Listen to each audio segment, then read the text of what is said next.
Stephen King has launched an attack on Donald Trump's tax reform plan and argued the U.S. president has zero concern for the working man.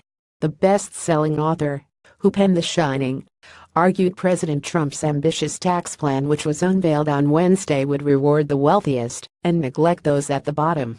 Mr. Trump has outlined plans to overhaul America's tax code by proposing sweeping tax cuts in what he termed a once-in-a-generation opportunity. Addressing hundreds of supporters at an event in Indiana, he branded the current tax system a relic and a colossal barrier preventing America's economic comeback. Trump's no friend of the working man. "If you are working for wages, brothers and sisters, he couldn't give Street one about you," King wrote on Twitter. He added, "Check his tax plan. Same old, same old. The fat man's busy dancing while the poor man pays the band." The horror author, whose books have sold more than 350 million copies, is a frequent critic of President Trump and has got so under his skin that the world leader blocked him on Twitter back in June.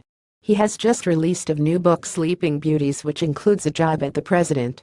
King has previously called for Mr. Trump to be impeached, argued his access to nuclear weapons is worse than any story he has written, and said he is an almost textbook case of narcissistic personality disorder.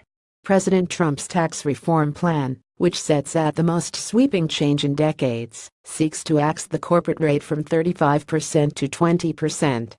It proposes three individual tax rates of 12%, 25% and 35%, with a recommended surcharge on the very wealthy.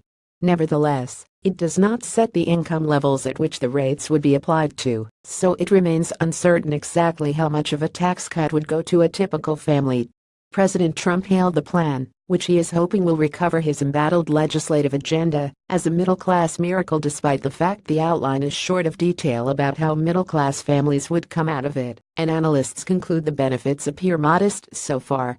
The billionaire businessman said this is a revolutionary change, and the biggest winners will be the everyday American workers as jobs start pouring into our country, as companies start competing for American labor, and as wages start going up at levels that you haven't seen in many years. However, experts conclude the advantage of the proposals remains limited, partially because the economy is already expanding. President Trump was adamant the tax plan would not benefit the wealthy or well-connected, saying they can call me all they want, it's not gonna help. He added, "It's not good for me, believe me. What is good for me is if everything takes off like a rocket ship, like it should have for 20 years. That's good for me." Mr. Trump also used his speech to deride the estate tax, which affects only a few thousand ultra-rich families each year, and would be eliminated under his proposal.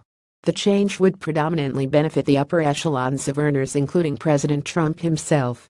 He also hopes to do away with the alternative minimum tax, a safety net in place to stop tax avoidance, which resulted in the president paying $31 million in additional taxes in 2005. Democrats criticized the plan, with Senator Chuck Schumer saying it would provide a financial windfall for wealthy Americans, and Senator Bernie Sanders dubbing the plan morally repugnant. Mr. Schumer argued the plan should be called welfare, saying it seems that President Trump and Republicans have designed their plan to be cheered in the country clubs and the corporate boardrooms. More about Stephen King. Donald Trump reused content.